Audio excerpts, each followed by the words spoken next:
Hi guys, welcome back to our channel. Yes, hello, welcome. My name is Charlotte. My name is Christian. And this is Bloodbond. And bullshit. That was a terrible intro, sorry guys. It's a tour take, okay? Give us some... credit. Or patience. slack. Give us some slack. Yeah, slack. Today we are reacting to urban legends. Yes, 5 urban legends that turn out to be real. Yes. And we are wearing our Christmas hats because it's almost Christmas. Yes, and I have a Christmas ball on this one. Me too, but it's very long. It's very sagging. Anyways. Let's get into it, guys. Yes. Urban legends always start the same way. Some things passed around campfires, whispered in schoolyards, or buried in AI. forgotten forums. Everything. Stories parents tell their kids to keep them safe. Shadow stalker. And everybody swears that it's just a ghost story and that it's fake, until it isn't. Because sometimes the line between legend and evidence is thinner than we want to believe. And in this video, we're looking at 5 different urban legends. Do you recognize any of those? Urban legends? I think I recognize the bunny dude. The bunny dude? Yeah. With the axe? I mean, it's not a bunny Yes, dude. with the axe. But I've seen the mask before. Mask, okay. But I can't remember which urban legend it is. Have you seen anyone? No. Only thing I can think of is the black guy. Kind of reminds me of voodoo, like a zombie thing. Yeah. But I don't know if that's urban legend or if it's just culture. But we will not find out unless we watch it. Indeed. Let's continue. Legends that crawled out of the campfire and into reality. Stories that made even the skeptics stop and wonder, is this really true? It's only a story. It's not real. So turn the lights That was a down movie, and don't guys. look away. Yes. Let's start with the one from New York that people still whisper about. Back in the 1970s, Staten Island felt like the quiet corner of New York City. Little neighborhoods, marshy woods, kids playing outside until the streetlights came on. And like any other town with kids, it's had its one creepy story. Don't go near the woods or Cropsey will get you. Cropsey. He was the local boogeyman, an escaped mental patient with a hook for a hand, living amongst the abandoned Willowbrook State School. If you were playing too close to his land, he'd capture you and drag you underground. And maybe you would it's never like be seen again. But of course, it was the movie, just The a story, Clown, right? Yeah, maybe. Teenagers scaring kids, parents keeping them out of the woods. But everyone knew But he it was in nonsense. the sewers, not the woods. But Yeah, but he did show a sewer thing. A manhole? Is that what it's called? A manhole. Yeah, I think it's a manhole. Yeah. Right? Youngsters still missing. 1987. 43-year-old homeless man with a history of crime against children. The fuck, dude? Jennifer yeah, I'm not reading that. Schwager. Schwager. Yeah. Schwager? I don't know it. Man. Alright, anyways. not before long, kids actually started vanishing. First, it was a little girl on her way home from camp, and then another walking near the woods. Police combed through the brush but found nothing. And every time someone went missing, people whispered that name again, Cropsey. At first, nobody can. And what kind of shit is this? AI, maybe? Yeah, it is AI, but I mean, what the fuck? The hook The thing. Hookman. Yeah. Captain Hook.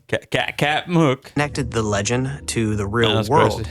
until detectives followed a trail that led straight to the ruins of Willowbrook. Now, Willowbrook wasn't just any old building, it was once a massive state-run institution for children with developmental disabilities. A place it that was. by the 1960s had become That's not infamous for good. its conditions, overcrowded, understaffed. Oh man, what the hell? That looks fucking I mean, terrible. is this actual pictures of the place? Seems so. I kind of think it is. But man, it looks. I mean, look at that. I've seen worse, actually. I've seen a lot worse, but still.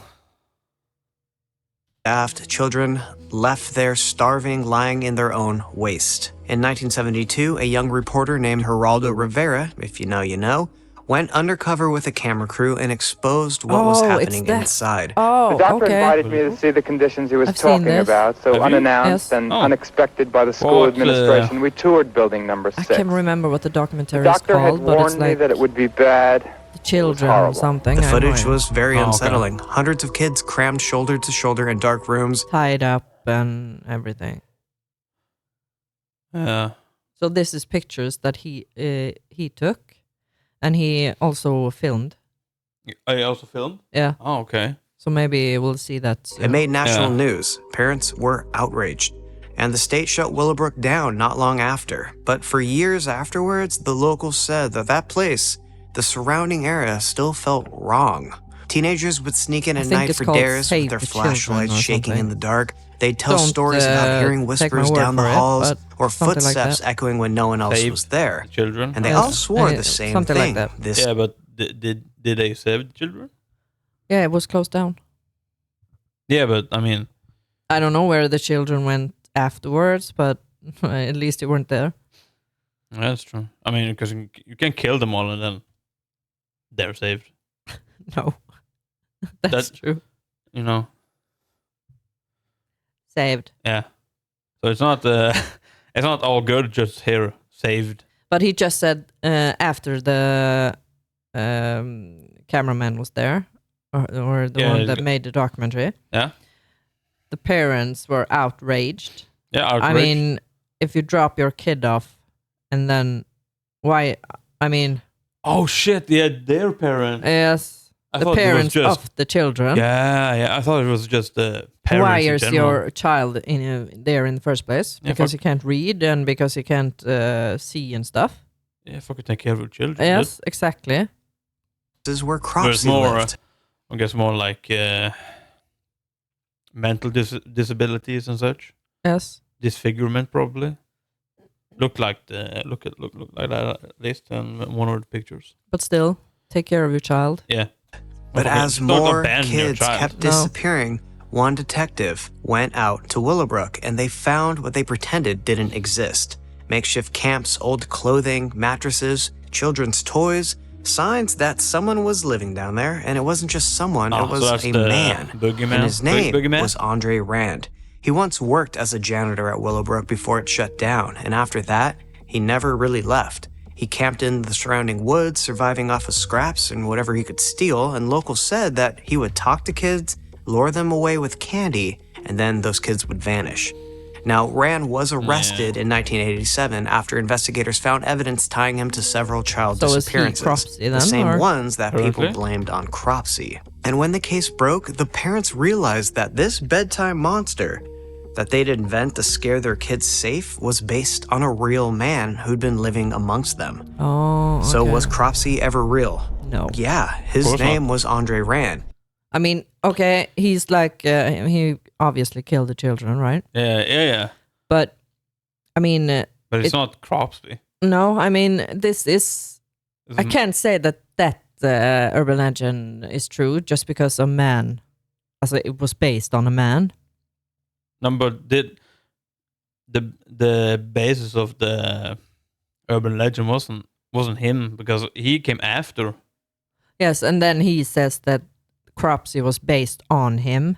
But that doesn't mean that there ever was a Cropsey, because the Cropsey is the actual urban legend. Yeah, the Cropsey. I mean, they started talking about him before this guy, Yes.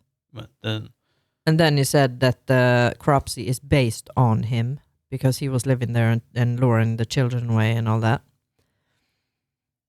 But, I mean, so Cropsey was just something to scare the kids yeah. because there was kids missing.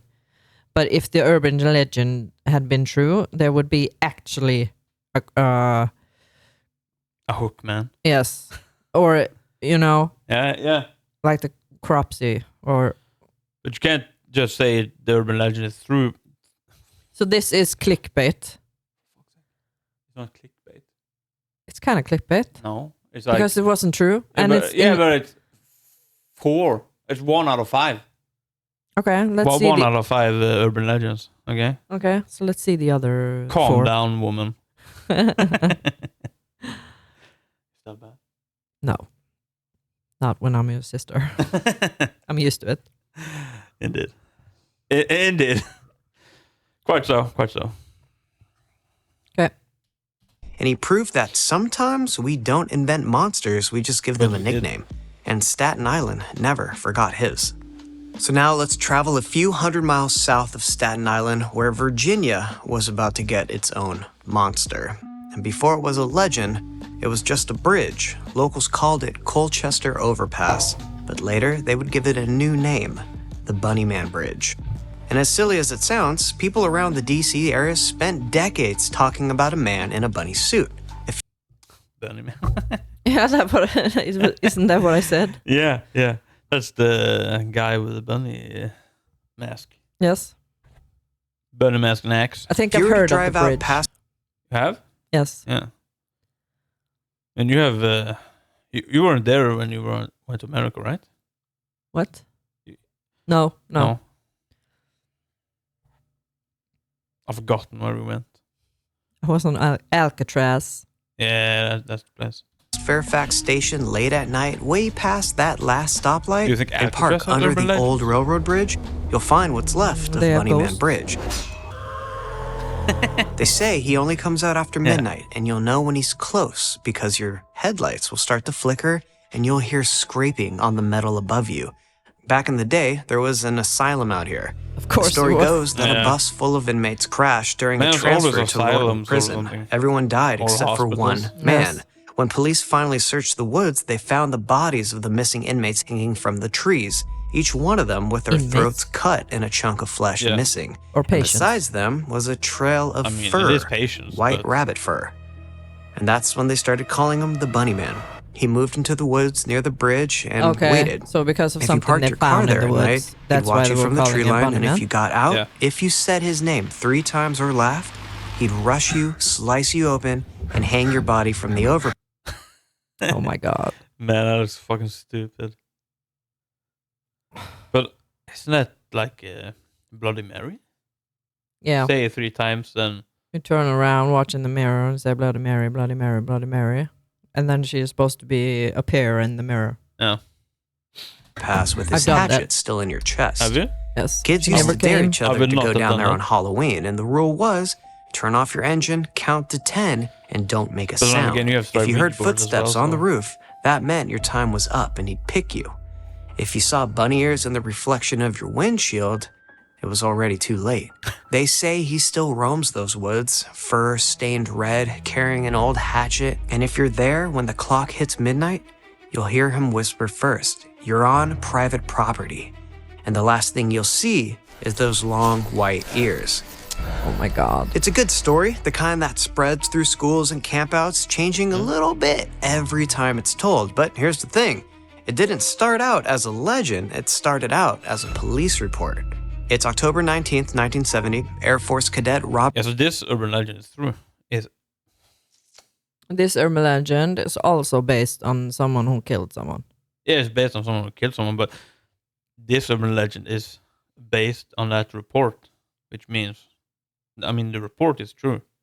Yes. So it's not an urban legend. No. I mean, it becomes an urban legend, because of it's told so many times over the years that people don't know if it's actually true because they haven't researched and they don't know that there were an actual human, killing people. Yeah. Robert Bennett and his fiancée are parked on a quiet stretch of Guinea Road in Fairfax County, one of those unofficial lovers' lanes. It's quiet, it's late, and nobody's around. All you hear is the faint sound of the car engine and some radio love songs. Then there's movement. Out of the dark steps a man in a white suit with long bunny ears. He yells, You're on private property! Oh my god. I got your tag number! A hatchet explodes through the passenger window, Holy showering shit, glass dude. onto their laps. The man gets closer and yelling louder. You're on private property! So Bennett slams the car into Jesus drive Christ. and peels off, his heart hammering, tires spitting gravel Okay, into so the that's night. the police They don't report. stop until they reach his uncle's house nearby to alert the police. And that's when they notice it. That hatchet is lying on the floor of their car. Police arrive minutes later, collect the weapon, and log it as evidence. And that story runs in the Washington Post a few days later. I know. Suddenly, Yeah. the bunny man is on the record. You're on private 2 weeks property. later, Get another out. sighting. This time, a security guard watches a man in a furry rabbit suit step onto the porch of a new unoccupied house. And he begins chopping the support post with an axe. And he's yelling, "You're on private property. You're trespassing." The guard moves to grab his sidearm, but then the bunny man bolts into the woods. It's the same road, the same neighborhood, and same message. You're on private property. So police take this But seriously. The Multiple property isn't the bunny man's property. But the bunny man owns every property. Are you sure? I don't think so, dude. But that might be what he thinks, Obviously. because he's from a mental asylum. But he was called a prisoner, but Yeah. he's actually a patient. Yeah. Yes. Not that the insane asylums try to help the patients, Mm. with just torture and all that shit. officers respond, and an investigator canvasses the nearby construction office and gets a strange follow-up. Why a It's a bunny call suit? from someone I mean, identifying himself as the Axeman, complaining that the developers are dumping don't stumps believe and the bunny brush suit. on his property, and he's demanding a meeting. So a stakeout was set, but nobody shows up. There was no bunny and there was no meeting. And over the next few weeks and months, leads start trickling in. A local mom says her kid knows the bunny man. So cops interview this boy, and he's only 8 years old, and of course, he's just heard it at school. More kids come forward, and it's the same thing, just stories or whispers, and there's no hard facts. So But March bullshit, in other 1971, words. Yeah. At approximately 1600 hours, I interviewed subject blank. Subject blank. Who might that be? The bunny man. But the blank has never seen the bunny man, so. After Exactly. months of legwork, the investigator writes a pretty blunt summary. After a very extensive investigation, it's unsubstantiated whether a white rabbit exists. So this case is inactive.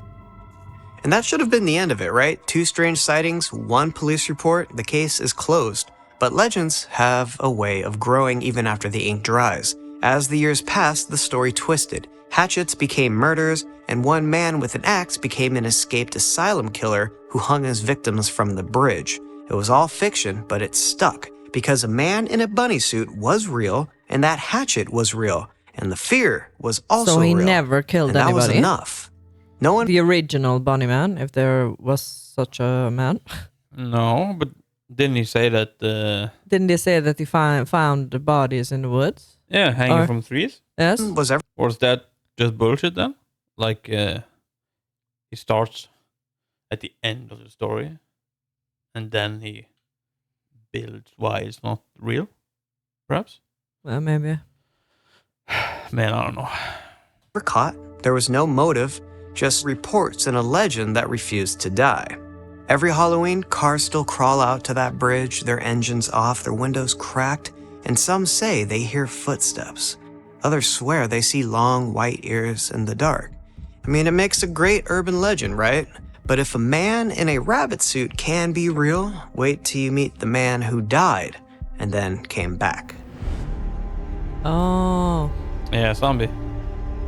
so that's You know the word black zombie, man. right? Hollywood made it The famous, the zombie or undead, the- brain-eating kind. Yeah. But in Haiti, the story is a Haiti, lot black- older voodoo. and a lot scarier. Yep. Long before Voodoo. movies turned them into monsters, the Haitian people spoke of the zombie, not as a corpse that comes back to life, but as a person who was stripped of their soul. Someone who walks, breathes, and eats, but whose will has been stolen. According to legend, a boker, a dark sorcerer, could use a ritual powder to make someone appear dead. Their heartbeat slows, their breathing stops, and even the doctor would say that they've passed. Then at night, the Boker digs them up, and the person wakes inside their coffin, half alive, half dead, and their mind fogged, their voice gone. And from that moment on, they served the Boker, a living slave in a walking shell. The villagers called them the Walking Dead, but not because they were monsters, because they were victims. The greatest fear in Haitian folklore wasn't dying, it was being turned into a zombie. Parents told their children never to cross a Boker, never to offend one because he could steal your life and keep your body. And for generations, that warning worked, until one day, a story came along that changed everything.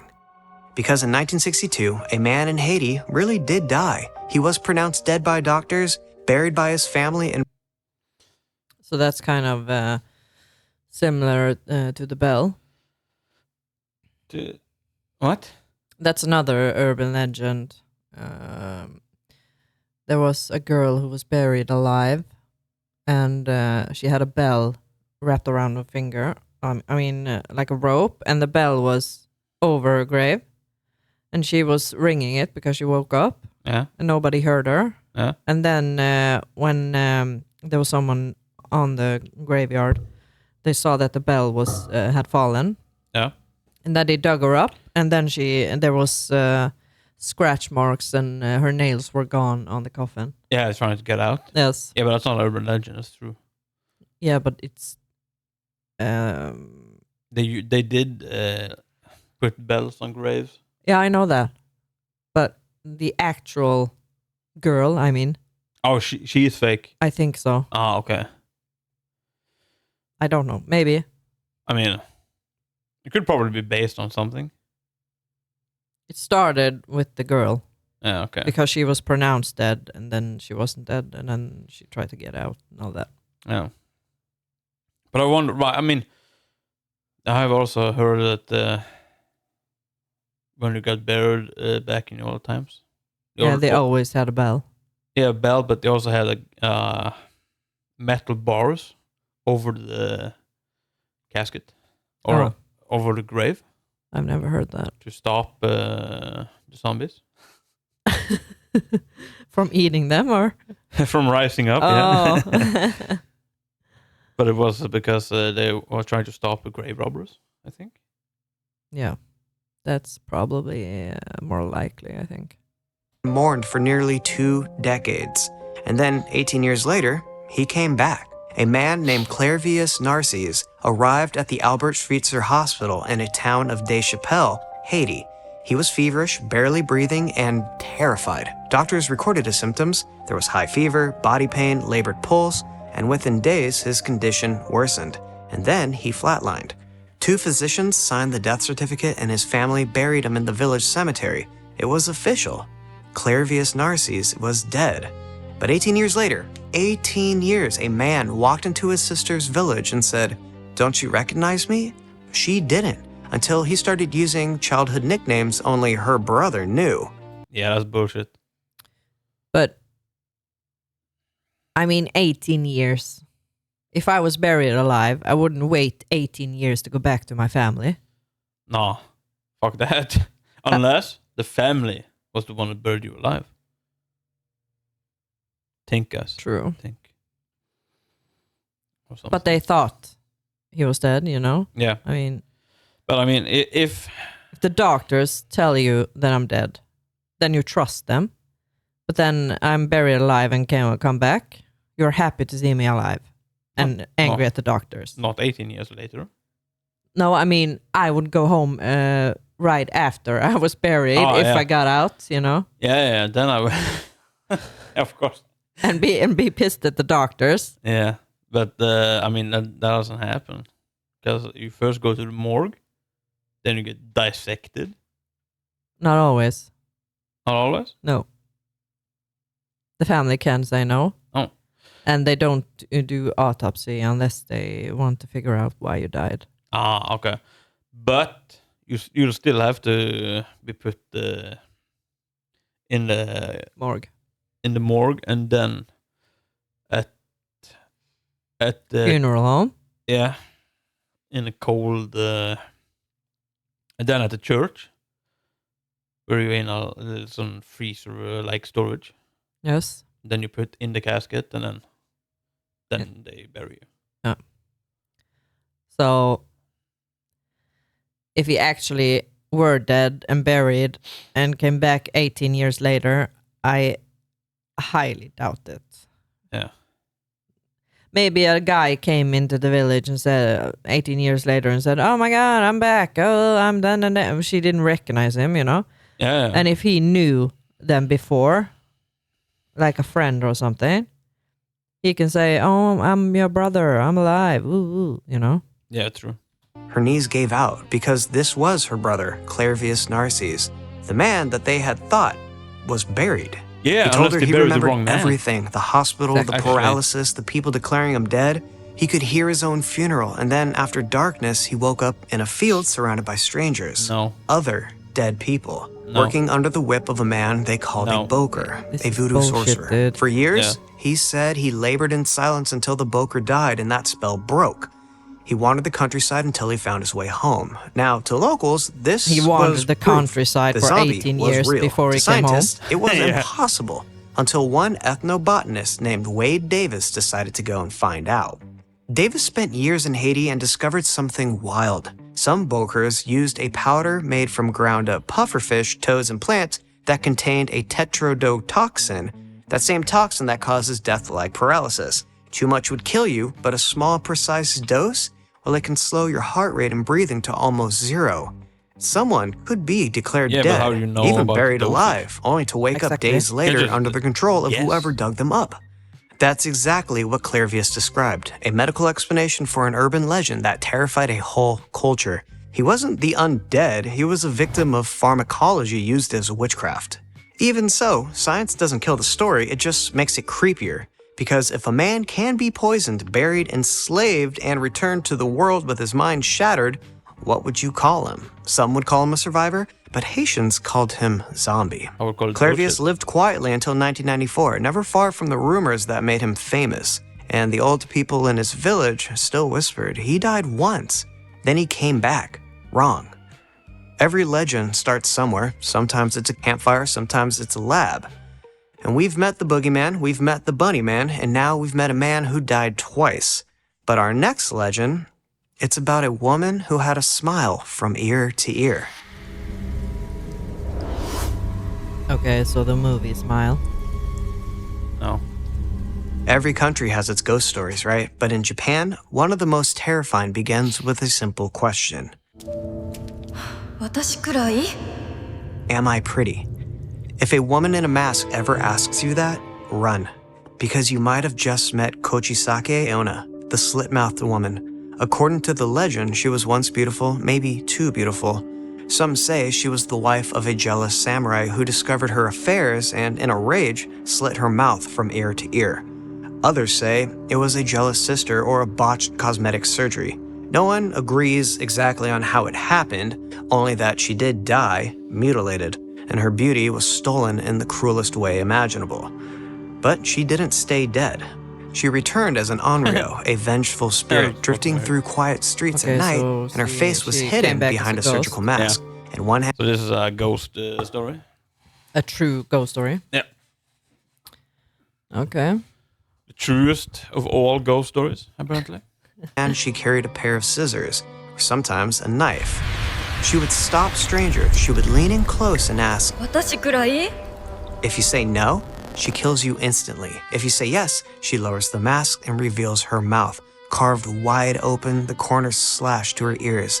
And then she'll ask you again, am I pretty now? If you scream or say no, she'll cut you down. If you say yes, she gives you a smile to match hers. Now, for decades, this story spread through Japan in a mix of fear, fascination, and moral warning. For parents, they would say that she punished vanity, and kids dared each other to say her name, and every schoolyard had someone who swore they saw her. A woman in red, hiding her face, watching from across the street. Kind of reminds me of Bloody Mary. You would go into your bathroom, turn off the lights, and say her name 3 times.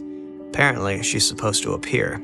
Kids would swap the story of an onryo armed with scissors in the streets, but teachers brushed it off until 1979. The legend broke loose from the playground. That spring, real panic gripped Japan. Newspapers reported sightings of a woman in a red coat stalking school children. Police received dozens of calls. Parents formed escort patrols to walk their kids home, and teachers dismissed afternoon classes early because no one wanted to be out after dark.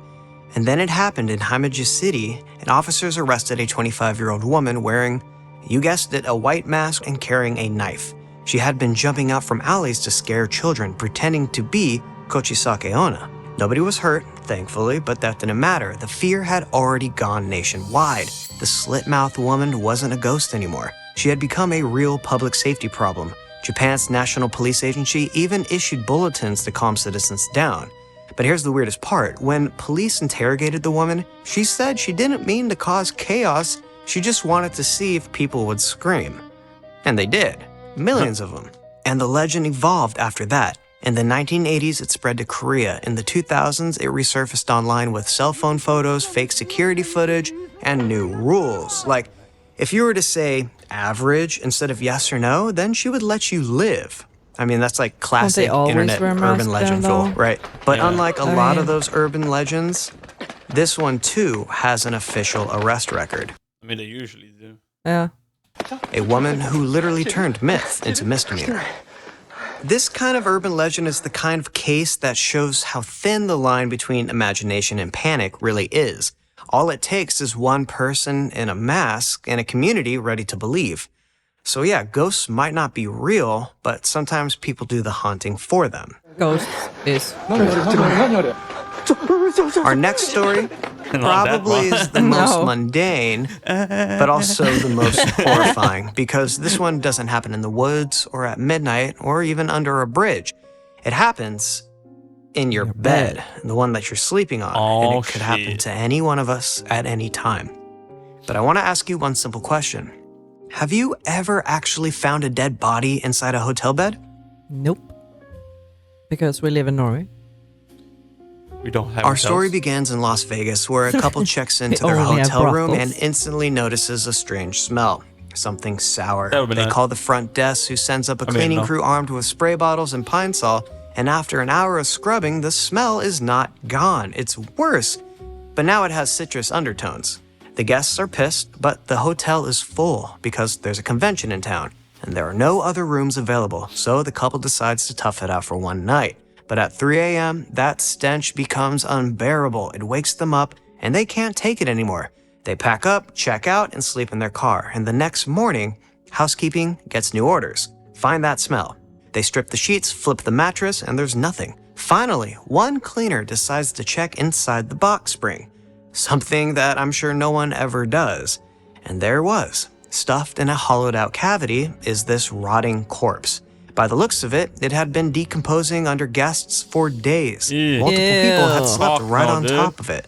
And that's the story. And it's been told the same way for decades. But is it real? Like most urban legends, the detail shifts depending on who's telling it. Sometimes it's Vegas, sometimes it's Florida, sometimes it's a motel off the interstate. It's always a couple or a family because that makes it grosser. And it's always a high-demand room that can't be swapped out. So you, dear traveler, have no choice but to sleep with death.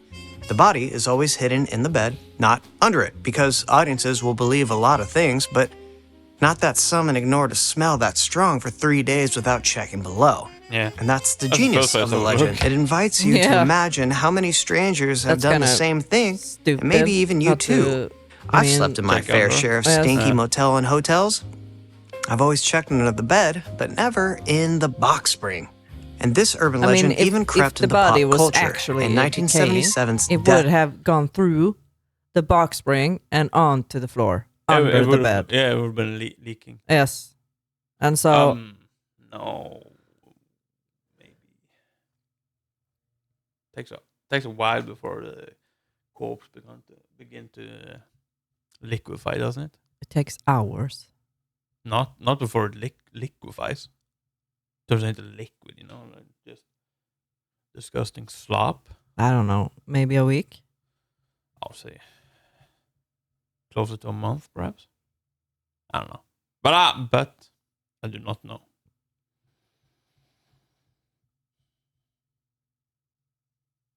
I want to Google it. The bed that eats. No. The mattress is the one that does the killing. Use your phone. And in 1995's 4 Rooms, a kid notices a disgusting smell and finds a body inside the bed. But here's the punchline. Those movies came after it started happening in real life. So let's start with 1988, Manola, New York. Guests at the Oceanside Motel complain about a foul smell. The body of Mary de Oliveira, age 29, is found stuffed into the box spring. Okay. Her killer, Cornelius Walls, was later arrested for murder and kidnapping. By the time she was discovered, several guests had already slept in that bed. And then came the copies. In 1989 Virginia, a killer named Jerry Lee Dunbar hid 2 of his victims under motel beds, both discovered only after guests complained about the stench. 1994 Florida, 2 separate cases, 2 different hotels, both discovered only when guests complained about a terrible odor. 1996, a woman found under a Travelodge mattress. 1999, Atlantic City, the decomposing body of Sal Hernandez, found inside the bed of a Burgundy Motor Inn. In 2003, Kansas City, a guest stayed 4 nights before demanding that the staff check the... That's a lot of dead bodies under beds. Yes. Or in bed. And I think when it starts to smell, then it starts decaying. Yeah. And it liquefies, if you know what I mean. I mean, yeah. the liquids, the poop and urine and all that. Blood. Yes. Skin turns to mush. Everything's decaying. Yeah. So, a couple of days maybe. Perhaps. Google it. Okay. Hold on, guys. Yeah. Just important knowledge to be found.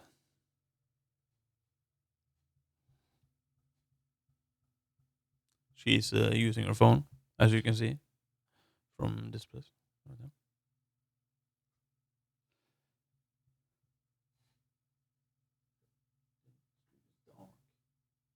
I know. Immediately after death. Oh. Well, there we go, guys. Immediately. So, bacterial gases begins within 2 to 6 days. All right. Smell, and they find a man's body stuffed into the box spring. 2010 Memphis, the body of Sony Millbrook, missing for 6 weeks, is found inside a hotel bed frame. The room had been cleaned and rented 5 more times while she was still inside. In almost every retelling of the story, people say it happened in Las Vegas, Sin City, but none of the actual cases happened there. That's just how urban legends work. We relocate the horror somewhere we expect bad things to happen, and it's easier to believe a corpse was found in a Vegas motel than to admit that it couldn't have been at a Comfort Inn off your own highway exit. Both are equally creepy though. Bodies have been hidden in and under beds since at least the 1980s. Every time it happens, the story mutates. The details change, the city changes, but the moral stays the same. Sometimes the scariest part isn't that it happened once, it's that it keeps happening. So the next time you check into a room that smells a little off, maybe don't assume it's the carpet cleaner, because when it comes to this legend, the truth has always been right under the bed. 5 stories, 5 urban legends, and every single one turned out to be, at least in part, true. Yes. A missing child blamed on a monster under the hospital. A man in a bunny suit with an axe. A Haitian villager who died and then came back. No. A ghost with scissors who walked the No, streets of neither. Japan. And a corpse in a bed that strangers actually But I slept neither on. believe The smile woman. Yeah, the Japanese Yes. woman. Me neither. I mean, if she sits from, there's a mouth to all the way up here. She's Yeah, I mean, maybe that happened. A man sliced her mouth, but I don't think that she went around later and asked if she was pretty. I pretty? I mean, he said the ghost did, but I don't believe that either. I mean, you believe in ghosts, though. Yeah, but So why not that Not ghost? that ghost. Not that ghost? Oh. Different countries, different fears, same moral. The stories we invent to make sense of our nightmares usually come from something real. That And I that's know. what urban Yeah, that's legends true. really are, right? They're not lies, but memories dressed up in superstition. They're society's way of warning us, coping with us, or just laughing at the things that keep us up at night. Cropsey reminded parents that monsters can live next door, The bunny man whispered that And progress under the can bed. drive people mad. The Haitian the zombie bed. asked what happens when science catches up to the soul. And the slit-mouthed woman showed how fast fear spreads when everybody's already scared. And the body in the bed? Well, that one reminds us that there's no safe place, not even the comfort of your own sheets. But you're not talking about your sheets, you're talking about hotel sheets. Yes. So We tell these stories because deep down, we want to believe evil is separate from us. That it's happening in the woods, behind the mask, under the mattress. And the truth is, most of the time it's human, and it's us. So next time you hear a rumor that sounds a bit too ridiculous to be true, or you read a headline that feels ripped from a horror script, remember that every legend starts with a moment someone swore was just a story. So research. Until next time, check the closets, lock your doors, and maybe, just maybe, lift the mattress. Okay, so what do you think? Well, it's not bad, I think. Got a lot of funny use of AI, but I mean, it's interesting. Yeah. You know, how real things can get so out of hand. Yeah, just the more they're told, the more spins or people just add stuff to the stories. But that's a lot like rumors. One thing is true, but then when one person tells it to another, it becomes worse and worse and worse. Yeah, that's true. But that's just life. Life finds a way, you know. Yes. Okay, guys, thank you for watching. Yeah. We hope you enjoyed it. Please comment down below, like, and subscribe. Yes, check out his channel right here. Yes. It will be in the description, of course. Mm-hmm. And thank you for watching. And happy Christmas. Soon. Yes. Goodbye. Bye, guys.